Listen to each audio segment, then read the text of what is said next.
하나님 말씀을 읽겠습니다. 에베소서 1장 1절에서 6절 신약 성경 310페이지에 있습니다. 하나님의 뜻으로 말미암아 그리스도 예수의 사도된 바울은 에베소에 있는 성도들과 그리스도 예수 안에 있는 신실한 자들에게 편지하노니 하나님 우리 아버지와 주 예수 그리스도로부터 은혜와 평강이 너희에게 있을지어다. 찬송하리로다. 하나님 곧 주 예수 그리스도의 아버지께서 그리스도 안에서 하늘에 속한 모든 신령한 복을 우리에게 주시되 곧 창세전에 그리스도 안에서 우리를 택하사 우리로 사랑 안에서 그 앞에 거룩하고 흠이 없게 하시려고 그 기쁘신 뜻대로 우리를 예정하사 그 예수 그리스도로 말미암아 자기의 아들들이 되게 하셨으니 이는 그가 사랑하시는 자 안에서 우리에게 거저 주시는 바 그의 은혜의 영광을 찬송하게 하려는 것이라. 아멘. 하늘에 속한 신령한 복 주신 은혜를 찬송하라 라는 제목으로 하나님의 말씀 전하겠습니다. 오늘부터는 에베소서를 설교를 하려고 합니다. 그 이유는 오늘부터 시작하는 구역 모임이 시작하는데 구역 소그룹으로 기납법 성경 공부를 하는 구역들이 있습니다. 금년 이 교재가 에베소서입니다. 에베소서를 29주간 해야 되는데 무엇을 설교를 할까 이렇게 생각하다가 하나님 주신 감동이 에베소서를 또 설교를 해야 되겠다는 감동이 왔습니다. 그래서 에베소서 설교함으로 구역 성경 공부와 함께 갈 수 있고 또 기납법 성경 공부하지 않는 구역도 역시 같이 에베소서를 같이 설교를 또 요약을 하면서 공부를 할 수 있으니까 함께 온 교회가 에베소서를 통해서 또 하나님의 은혜를 나눌 수 있는 그런 좋은 또 시너지 효과가 나타난다 그렇게 생각이 듭니다. 또 가끔 또 에베소서를 설교를 못할 주일도 있겠지만은 쭉 1장부터 끝까지 한번 에베소서를 말씀을 공부를 해보도록 하겠습니다. 에베소 교회는 사도 바울이 아골라와 함께 2차 선교 여행에서 돌아오는 길에 잠시 들려 개척의 기초를 놓았고 그 후 3차 선교 여행에서 에베소에 3년 이상 약 3년 정도 머물며 교회를 든든히 세웠습니다. 에베소 교회는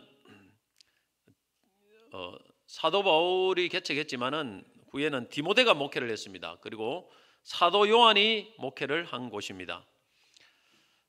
사도 바울은 1차 로마 감옥에 투옥됐을 때 딱 이 감옥은 아니었지만 어쨌든 로마에 1차에 잡혔을 때 4권의 옥중 서신을 씁니다. 그중 하나가 에베소서입니다.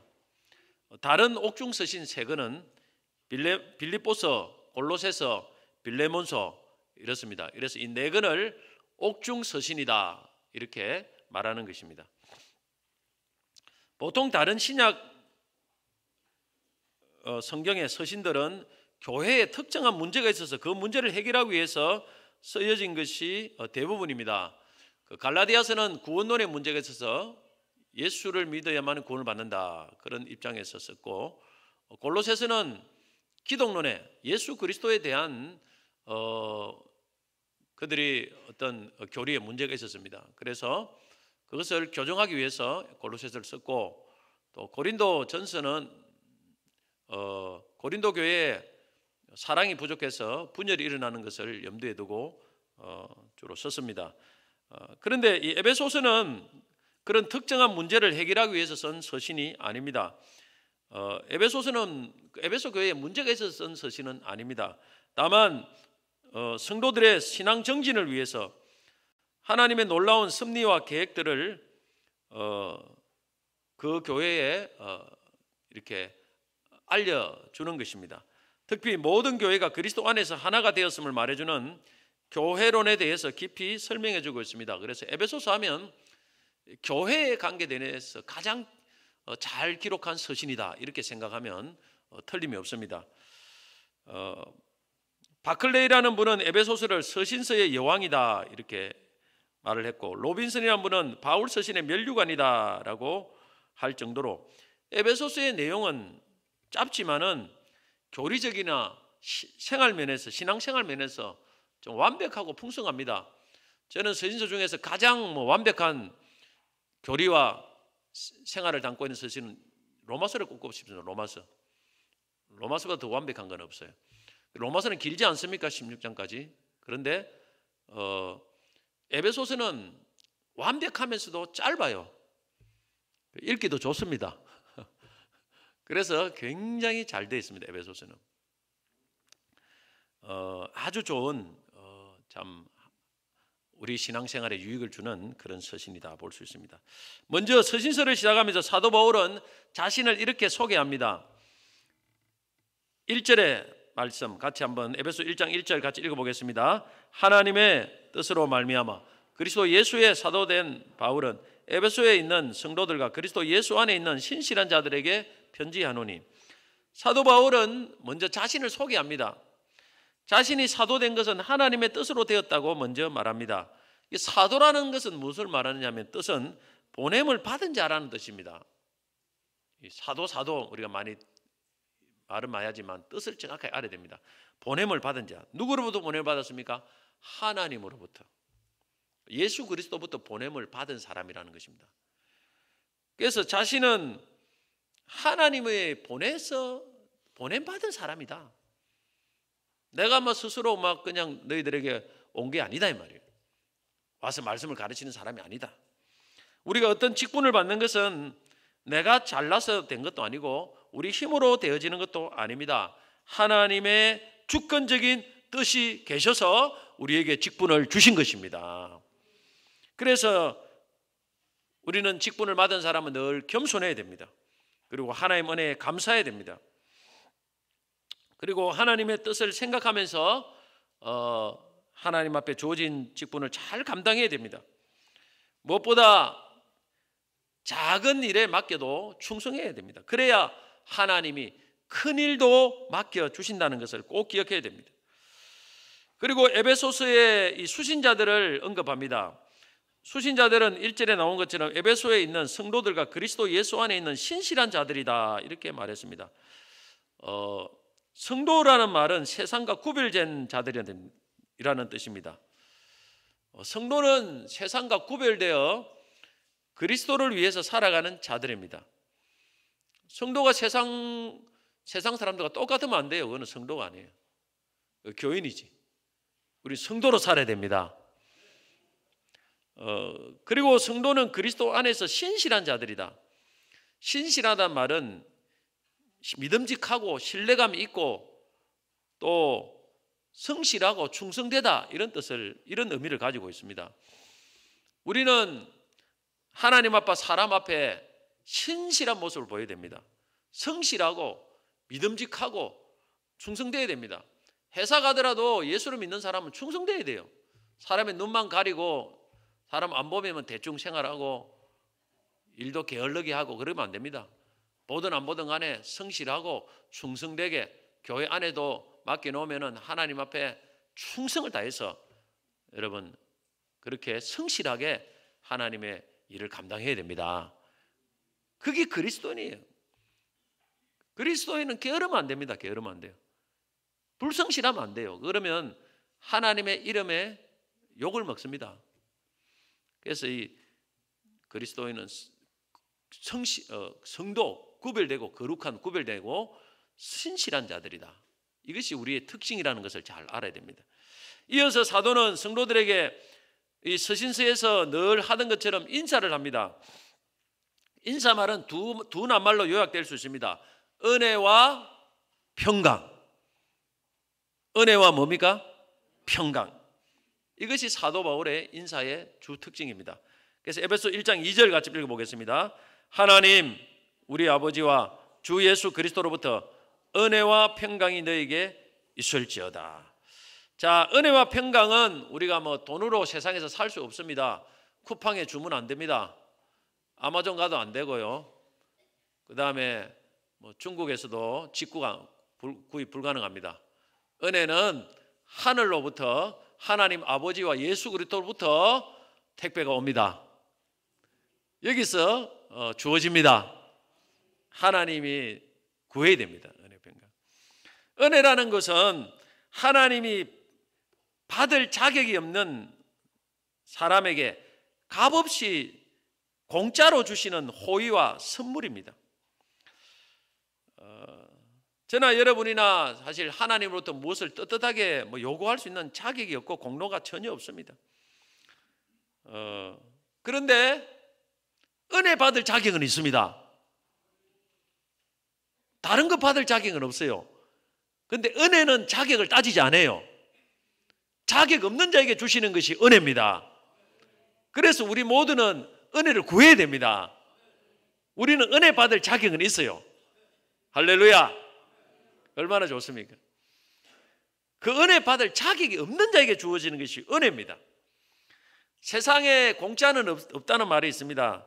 그리고 싼 게 비지떡이다. 누가 공짜로 준다고 하면 그거 질을 의심해 봐야 돼요. 뭔가 하자가 있을 것이다. 문제가 있을 것이다. 뭔가 이게 틀림없이 이거는 분명히 어떤 문제가 있어 공짜로 주지. 또 우리가 어떤 물건이 싸면은 딱 그런 의심이 들어요. 꼼수가 있다. 그런데 하나님이 주시는 공짜 선물은 싼 게 비지떡이 아닙니다. 이거는 최고의 최상의 품질과 가치를 가진 진짜 귀한 것을 공짜로 주십니다. 이게 하나님이 주시는 은혜예요. 그래서 자꾸 은혜를 공짜로 주니까 사람들이 보통 세상 성도들도 이거 별거 아닌 것처럼 보여요. 세상 사람들도 공짜로 주니까 이거 돈을 내라 그러면은요, 우리가 천국 가는데 한 10억 내라, 집 한 채 팔아라 그러면 그런가 싶어서 봤는데 공짜로 준다고 하니까 사람들이 가볍게 여기는데 그렇지 않습니다. 하나님은 은혜는 정말 자격 없는 자에게 공짜로 최고 좋은 것을 주십니다. 할렐루야. 은혜의 선물은 죄사함입니다. 하나님의 자녀가 됩니다. 영생입니다. 그리고 우리에게 주시는 이 구원만 하나님 은혜가 아니고 우리가 모든 것을 은혜로 주십니다. 그래서 우리는 다 자격이 없지 않습니까? 뭔가 받을. 그러나 은혜는 받을 자격이 있으니까 사모하셔야 돼요. 구하셔야 됩니다. 기다리셔야 됩니다.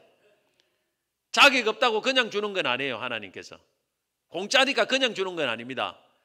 사모하고 구하고 기다리는 자에게 은혜는 주십니다. 한번 따라합시다. 사모하고 구하고 기다리자. 공짜로 준다고 해서 아무나 주는 건 아니에요. 대신 우리가 이렇게 하면 하나님의 은혜는 부어집니다. 그리고 그 평강을 주십니다. 하나님은 평강은 은혜의 결과로 주시는 가장 좋은 것 중에 하나예요. 여기서 평강이라는 것은 어떤 외적인 환경에 방해받지 않는 내적인 평화를 의미합니다. 자, 우리가 형편이 좋아요. 건강하고 모든 게 잘 풀려요. 그래 아주 평안하다. 그거는 참된 평강은 아니에요. 참된 평강. 건강하고 다 잘 되는데 평안없지 건강하고 잘 되는데 평안 없는 게 그 문제 아닙니까? 평강이 없는 게. 그러나 하나님 주신 평강은 그런 게 아닙니다. 어떤 외적인 환경에 방해받지 않아요. 가난해도 평강하고 병들어도 평강하고 죽음 앞에도 평강하고 망해도 평강하고 실패해도 평강하고 그 평강이에요. 그 평강을 줍니다. 그 평강은 하나님의 은혜로 주시는 것입니다. 위에서 내려옵니다. 하나님은 이런 최고의 평강을 주십니다. 오늘 여러분들이 내 삶에 이렇게 풀리지도 않는데 마음이 편하다. 하나님 은혜를 주셨다는 것을 꼭 기억하시기 바랍니다. 오늘 하나님은 이 은혜와 평강을 우리에게 주십니다. 최고의 선물이에요. 은혜와 평강이 여러분에게 있을지어다. 할렐루야. 그리고 이제 본격적으로 사도는 서론의 본론에 들어가고 있습니다. 본문의 서두는 찬송으로 시작합니다. 오늘 본문 3절에 보면 찬송하리로다. 어떤 내용을 말하고 찬송을 해야 되는데 그냥 느닷없이 찬송하리로부터 나와요. 뭡니까? 너무 감격했어. 너무 감격하면 여러분 사람이 너무 좋은 일이 생기면 울든지 말을 못해요. 소감을 말을 못합니다. 그죠? 노래를 부르든지. 사도 바울이 지금 감격합니다. 뭐 때문에 그렇게 감격해서 찬송합니까? 하나님이 주신 하늘에 속한 신령한 복 때문에 그렇게 감격합니다. 에베소 1장 3절 같이 한번 읽겠습니다. 찬송하리로다 하나님 곧 우리 주 예수 그리스도의 아버지께서 그리스도 안에서 하늘에 속한 모든 신령한 복을 우리에게 주시되, 하늘의 신령한 복을 받아서 너무너무 감격해서 찬송을 합니다. 사람들은 복 받기를 원합니다. 재산의 복, 재물의 복, 장수의 복, 건강의 복, 자녀의 복 다 받기를 원해요. 그런데 이 복은 신령한 복은 아니에요. 이 복은 육의 복입니다. 육의 복. 육의 복도 뭐 좋지요. 그러나 육의 복은 영원하진 않아요. 이 땅에 살아갈 동안만 좀 좋은 것입니다. 유한한 복입니다. 그러나 영원한 복이 있습니다. 최고의 복이 있습니다. 복 중에 복이 있습니다. 그것은 하늘에 속한 것입니다. 이 복은 신령한 것입니다. 영적인 것입니다. 이 복을 우리가 받아야 됩니다. 그런데 우리가 많은 성도들이 또 세상 사람들은 진짜 좋은 신령한 복을 좋아하지 않고 자꾸 뭐 그보다 훨씬 한참 밑에 복, 덜 중요한 복을 늘 좋아하는 이런 습관이 있고 그런 습성이 있습니다. 영적인 눈이 어둡기 때문에 그래요. 여러분 비행기가 착륙 불이 붙었어요. 착륙하다가 얼마 전에도 좀 안타까운 일이 일어났는데, 그럼 어떻게 되는지 압니까? 이 골든 타임이 있습니다. 불이 딱 붙었을 때 그 빠져나오는 골든 타임이 진짜 짧습니다. 얼마 안 돼요. 뭐 몇 분인가 거기 있어요. 골든 타임. 이때 딱 빠져나오는데 이때 뭐 캐리어 내 가방 내 좀 찾겠다고 막 캐리어 찾으려고 선반 위에 떨어가지고 이러면 다 죽는 거예요. 이러면 그때는 절대 자기 물건 손대면 안 됩니다. 몸만 내려야 돼요. 그는 다 버린다 생각하고 몸만 빠져나와야 돼요. 전부 다. 그런데 예전에 실제적으로 비행기가 사고가 났는데 캐리어 내린다고 해서 뒤에 사람 다 죽었어요. 사실 자기 캐리어 찾는다고 하면서 빨리 안 내리는 바람에. 오늘 우리가 이런 어리석은 짓을 많이 합니다. 중요한 것은 내가 살아야 될 거 아닙니까? 내 생명. 진짜 중요한 것은 하늘의 신령한 복을 받아야 되는데, 이거 캐리어 이거 지금 이 안에 뭐 들어있는 거, 옷가지에 뭐 들어있는 거, 이거 지금 막 찾으려고 하다가 진짜 신령한 복을 놓치는 경우가 있다는 말입니다. 한국 갤럽에서 발표한 종교생활 통계에 따르면 기독교인들이 55%가 마음의 평안을 얻기 위해서 기독교를 믿는다고 대답했었고, 그 외에 복을 얻기 위해서 등의 기타 이유가 20%, 내세의 구원을 얻기 위해서 답변한 사람은 25%밖에 되지 않았다고 합니다. 75%의 신자들이 영생을 얻기 위한 목적이 아닌 다른 이유로 교회를 다니는 것입니다. 이것은 사람들이 이 땅의 복을 받기 위해서 교회 다니고 진짜 하늘의 복, 영생을 위해서는 별로 관심이 없다는 거, 이게 슬픈 현실입니다. 이 성도들이 그렇다는 거예요. 성도들이. 많은 성도들이 하늘을 바라보고 하늘에 속한 복을 바라보고 살지 않고 땅만 쳐다보고 사는 거예요. 그 땅만 자꾸 쳐다보고 고개를 밑으로 받고 사니까 이 힘이 없고 기쁨이 없고 또 신앙생활이 병이 드는 거예요. 그런데 오늘 성경은 어떻게 말합니까? 사도 바울 우리의 통계와 다르게 자신은 하늘의 신령한 복으로 인하여 찬송하고 감격합니다. 이게 돼야 됩니다. 이게 우리 신앙이에요. 이게 바른 신앙이고 건강한 신앙 아닙니까? 그러면 이 하늘에 속한 신령한 복은 무엇일까요? 그는 5절에 나와 있습니다. 우리가 하나님의 아들, 곧 자녀가 되는 복입니다. 5절 같이 한번 읽어보겠습니다. 그 기쁘신 뜻대로 우리를 예정하사 예수 그리스도로 말미암아 자기의 아들들이 되게 하셨으니.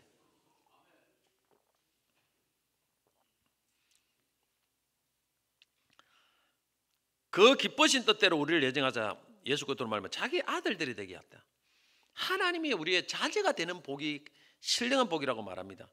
사람이 자신의 노력이 아닌 어떤 관계에 의해서 삶에 큰 영향을 끼치는 두 가지 사건이 있습니다. 첫째는 탄생이에요. 태어나는 거. 내가 태어나 보니까 우리 아버지가 수조원 되는 재벌 회장의 그룹의 회장이에요. 한마디로 금수저를 물고 태어난 것입니다. 내 힘으로 안 되는 거예요. 이 만남의 복이죠. 만남의 복. 부모를 잘 만나는 것도 얼마나 참 큰 축복입니까? 자, 둘째는 뭐냐면은 결혼입니다. 결혼을 잘 하는 거예요. 그래서 배우자를 잘 만나는 거. 그러면 한꺼번에 인생이 바뀌어요. 확 바뀝니다. 막.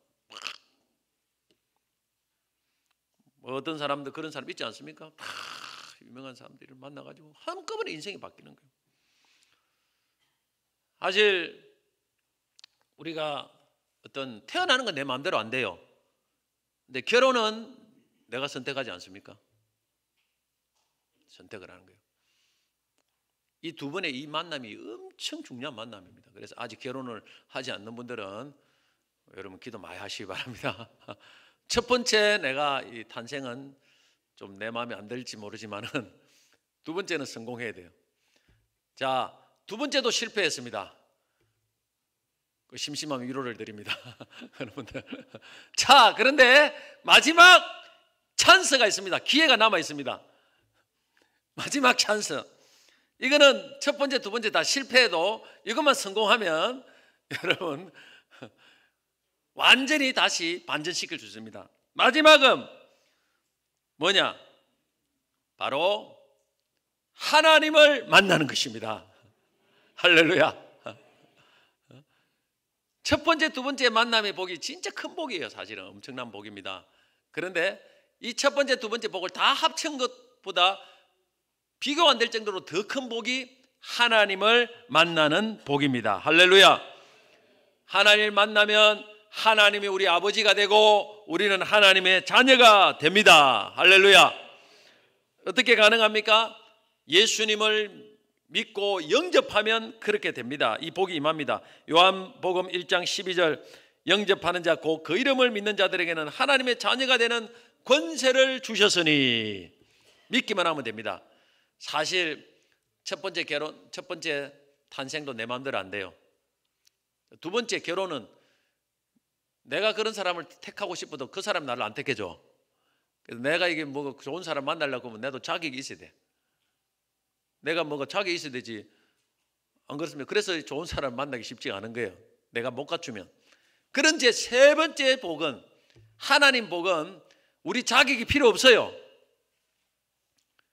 우리 자격이 필요 없고 우리가 하나님이 좋다고 하면 하나님은 무조건 100% 오케이. 뭔가 성사가 된다 이 말이에요.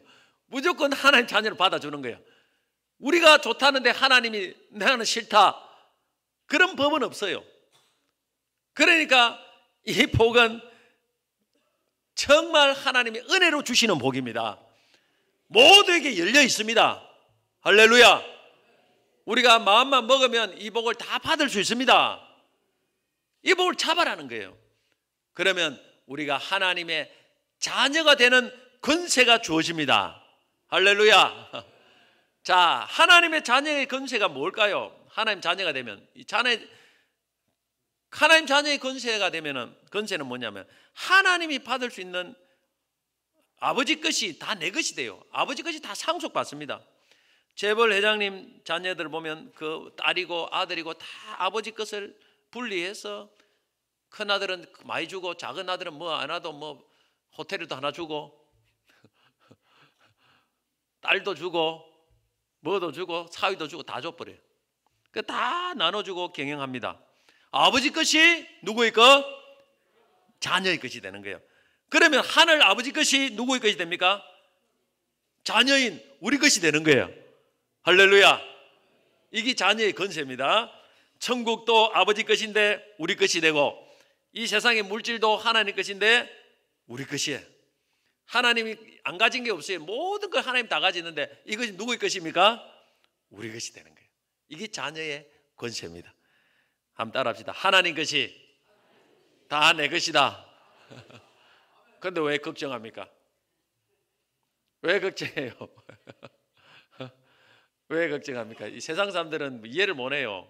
예수 믿는 사람 하나님 아버지라고 부르면서 맨날 걱정하고 근심하고 그거 이해를 못 하는 게 세상 사람들은. 이제 오늘부터 걱정할 필요 없습니다. 그러니까 우리가 해야 될 것은 단지 우리의 필요를 하나님 아버지께 말하고 기도하기만 하면 됩니다. 그러면 하나님 주시는 거예요. 물론 필요 없을 때는 안 줘요. 하나님께서 우리가 필요하지 않는 걸 구할 때 안 줍니다. 재벌이라도 자식이 필요 없는 걸 구하면 그 아버지 주겠습니까? 안 주지요. 그러나 필요한 건 다 주십니다. 하나님 아버지도 필요한 걸 다 주십니다. 그래서 구해야 됩니다. 기도해야 됩니다. 그러면 하나님 것이 내 것이 됩니다. 마태복음 7장 7절 보면 구하라 그리하면 너에게 주실 것이요 찾으라 그리하면 찾아낼 것이요 문을 두드리라 그리하면 너에게 열릴 것이니. 할렐루야. 우리가 안 구하니까 하나님 것이 내 것이 안 되는 거예요. 하나님 책임이 아니고 우리 책임입니다. 구하면 우리 것이 되는 거예요. 내일부터 뭐 합니까? 3일 11초 새벽 기도에 나와서 좀 구해보세요. 간절히. 하나님은 버릇없이 우리를 키우지 않습니다. 구할 때 딱 주셔서 믿음을 키우는 것입니다. 그래서 하나님 것이 내 것이에요. 걱정할 필요 없어요. 그 다음에 하나님 자녀의 권세는 세상을 움직일 수 있는 권세가 있습니다. 요즘 도로에 가보면 교통순격이 딱 신호 한마디면 아무리 큰 차 다 씁니다. 왜? 권세가 있어요. 하나님 자녀도 우리의 권세가 있습니다. 예수 이름으로 우리가 명하면, 그죠? 귀신이 떠나가고, 여러분 질병도 떠나가고, 권세가 있습니다. 우리의 권세가. 그래서 우리는 예수 이름으로 선포하고 명령하면 하나님의 자녀이기 때문에 그 예수 이름으로 선포하고 명령할 때 하나님께서 시행하시고 놀라운 역사가 일어나는 것입니다. 마가복음 16장 17절 18절 보면 믿는 자들에게는 이런 표적이 따르리니 곧 그들이 내 이름으로 귀신을 쫓아내며 새 방언을 말하며 뱀을 집어 올리며 무슨 독을 말지라도 해를 받지 아니하며 병든 사람에게 손을 얹은 자 나으리라. 아멘. 다음 주일에 또 하겠지만 하늘에 속한 복은 사실 또 7절에 보면 또 제3의 복이 있습니다. 사실 제3이라 받았다. 그런데 오늘 이 본문에는 보면 5절에 보면 하나님의 자녀가 되는 아들이 되는 복을 더 먼저 언급해 놨어요. 제3 받는 것과 하나님의 자녀가 되는 것은 연결이 되어 있습니다. 그런데 하나님의 아들이 되는 것을 먼저 더 언급하는 건 이 복이 더 놀랍고 풍성한 최고의 복이기 때문에 그렇습니다. 하나님의 자녀가 되는 것은 이미 제3을 받았음을 전제합니다. 만약에 제3만 받고 그래 끝내보면 노예로 생활할 수도 있고 여러 가지 있지 않습니까? 제3을 받는. 그런데 하나님은 우리에게 제3 줄 뿐만 아니라 하나님의 자녀의 권세를 주셔가지고 하나님 것을 전부 다 우리에게 주십니다. 할렐루야. 그래서 이것이 하늘에 속한 진짜 신령한 최고의 복이라는 것입니다. 이것이 최고의 복이 아니면 무엇이 복이겠습니까? 그런데 이런 복을 오늘 우리 예수 믿는 사람들은 뭡니까? 받아라고 했습니까? 이미 받았다고 했습니까? 성경은 받았다. 자, 3절에도 모든 신령한 복 우리에게 주시되, 자 5절에 보면 예수 그리스도로 말미암아 자기 아들들이 되게 하셨으니 이미 되었다는 것입니다. 그런데 오늘날 우리 성도들이 이미 자신이 이리 큰 복을 받았음에도 이걸 알지 못하고 이 땅의 복에 너무 연연하다 보니까 자꾸 감사와 찬송이 사라지고 근심에 짓눌려 있는 것입니다. 오늘 여러분 하늘에 속한 신령한 복을 받았음을 인하여 먼저 감사하고 찬송해 보시기 바랍니다. 그때 변화가 일어나고 하나님의 역사는 시작됩니다. 뭔가 지금 최고를 받았는데 우리가 뭔가 뭐 세상의 것이 조금 부족하다고 뭐 죽상을 하고 막 아이고 죽겠다고 이렇게 하면 하나님이 어떻게 했습니까? 그렇게 기도하면 안 됩니다. 이미 최고의 복을 받았으니까 하나님 찬송합니다. 감사합니다. 내가 하나님 자녀되게 좀 감사합니다. 나는 하나님의 자녀니까 지금 내가 이게 필요한데 이것도 주실 줄로 믿습니다. 믿습니다. 기도를 그래 해야 되는 거예요. 기도를 그래야 되지. 최고의 복을 받은 이거는 온데간도 없고 뭐 돈 좀 없다고 뭐 좀 한다고 딴 거 세상 거 조금 부족하다고 막 오만 쌍을 하고 하나님 앞에 원망하고 그게 하나님 자녀의 모습이 맞습니까? 기도를 바르게 해야 응답도 크게 일어납니다. 할렐루야. 반드시 기도하기 전에 찬송하세요. 감사하세요. 할렐루야. 사도 바울은 하늘에 속한 신령한 복을 받았음을 감격합니다. 그리고 나아가서 그 복을 어떻게 받았는지에 대해서도 역시 감격합니다. 이게 중요해요. 복을 받은 것 자체로 찬양하지만은 어떻게 복을 받은 것도 찬양합니다. 자, 어떻게 받았습니까? 우연히 받았습니까? 길 가다가 주었습니까? 로또 당첨됐습니까? 아닙니다. 하나님의 오래전부터 진행되어 온 치밀한 계획 가운데 이 복을 받았습니다. 이것을 예정이라고 합니다. 예정. 자, 오늘 에베소 1장 4절 같이 한번 읽겠습니다. 곧 창세전에 그리스도 안에서 우리를 택하사 우리로 사랑 안에서겠죠. 그 다음에 5절에 보겠습니다. 그 기쁘신 뜻대로 우리를 예정하사. 하나님이 우리에게 어떤 하나님의 신령한 복, 하나님 자녀가 되는 복을 주시려고 할 때 창세전에 우리가 태어나기도 전에 이미 다 계획을 했다는 거예요. 이게 예정이에요. 마음에. 우리가 집을 짓기 전에 구원의 설계도를 만들듯이 하나님 다 예정했습니다. 그리고 때가 되어서 하나님께서 우리에게 이 복을 주셨다는 거예요. 여러분, 우리는 어느 날 어떤 친척을 통해서 교회 한번 가보자 해가지고 와서 목회자 설교를 듣고 보니까 그래서 예수를 믿었다. 그래서 믿은 것처럼 보이지만은 하나님이 이미 다 그게 창세전에 예정되어 있고, 그래서 우리가 때가 되어 우리를 교회로 인도할 사람 붙여주고 인도하게 만들고, 오늘 그래서 우리가 예수 믿어지게 만들고 하나님의 자녀가 되게 해 주신 것입니다. 할렐루야. 얼마나 놀랍습니까?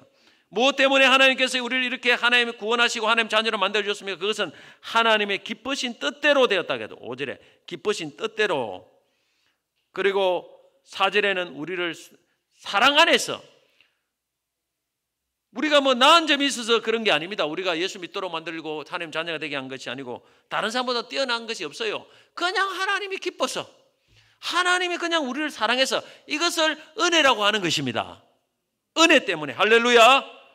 자격이 안 되는데 그냥 하나님이 기뻐가지고 이 사람 내가 줘야 되겠다. 그냥 하나님 막 기쁘신 사랑해서, 짝사랑해서 우리를 그런 놀라운, 여러분, 하늘에 속한 구원의 복을 주신 것입니다. 그래서 사도 바울은 고린전서 15장 10절에 나의 나 된 것은 하나님의 은혜로 된 것이니. 할렐루야. 하나님 만약에 우리를 택했다면,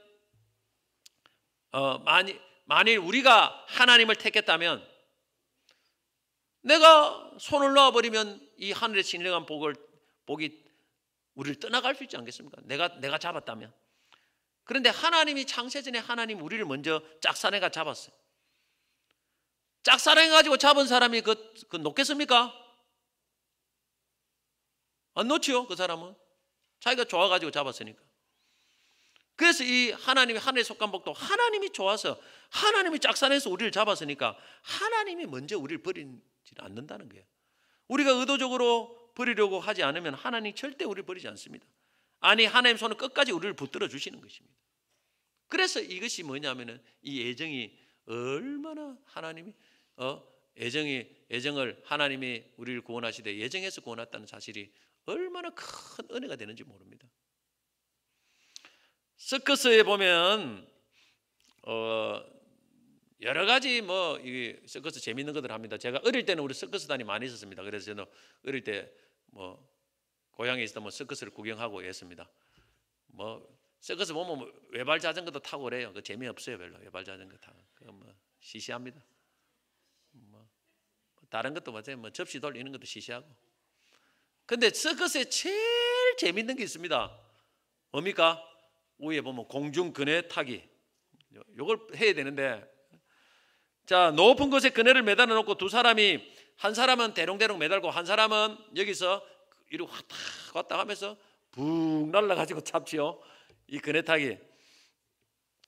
자, 공중 그네 묘기를 성공적으로 마친 서커스 단원에게 이 묘기를 성공하는 데 있어서 가장 중요한 기술이 무엇입니까? 라고 물었습니다. 물었더니 그 단원이 이렇게 대답했다고 합니다. 손을 놓고 회전하는 사람의 역할이 중요하다 했습니다. 손을 놓고 회전하는 사람 있죠. 여기서 왔다 갔다 하면서 붕 뛰는 사람.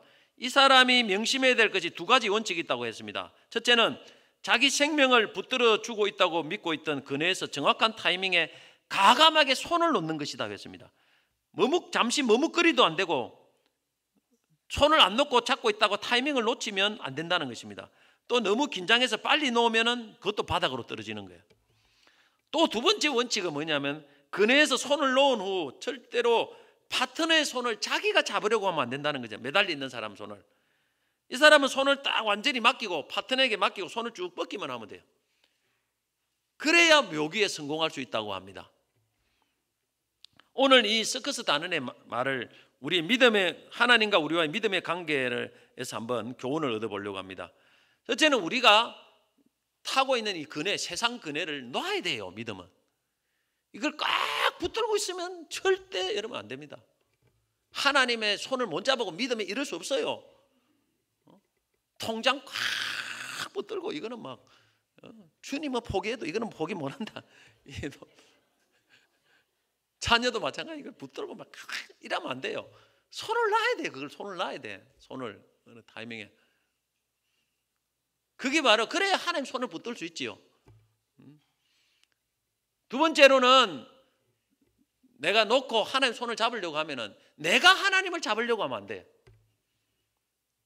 빙 손을 놓고 뜬 사람이 손을 쫙 뻗고 그냥 맡겨야 되는 거야. 그 사람 매달리는 그 사람이 내 손을 잡아주기로 해요. 믿음은 뭡니까? 내가 막 하나님을 잡으려고 막 발버둥을 치는 게 아니고 전부의 의지로 손 들고 갑니다. 나는 손을 쭉 뻗고 주여 내 손 잡아 주시옵소서. 내가 안 잡아주면 나는 여기서 바로 떨어집니다. 그래서 손을 쭉 뻗고 모든 것을 맡기고 그렇게 할 때 주님이 우리 손을 꽉 잡고 있다는 것입니다. 잡아주시는 것입니다. 오늘도 우리 구원도 주님이 우리 손을 잡고 있습니다. 내가 막 잡는 것처럼 보여도요 그렇지 않아요. 나를 내려놓고 주님 내 손 잡아주세요 하면서 다 하면 주님께서 우리 손을 잡고 천국까지 또 이 땅의 삶도 사망의 음침한 골짜기를 통과해서 가장 좋은 길로 인도해 줄 줄로 믿습니다. 자, 마지막으로 하늘에 속한 신령한 복을 주신 목적을 밝히고 있습니다. 두 가지입니다. 첫째는 거룩입니다. 거룩. 자, 오늘 본문 1절 4절 보겠습니다. 1장 4절. 곧 창세전에 그리스도 안에서 우리를 택하사 우리로 사랑 안에서 그 앞에 거룩하고 흠이 없게 하시려고.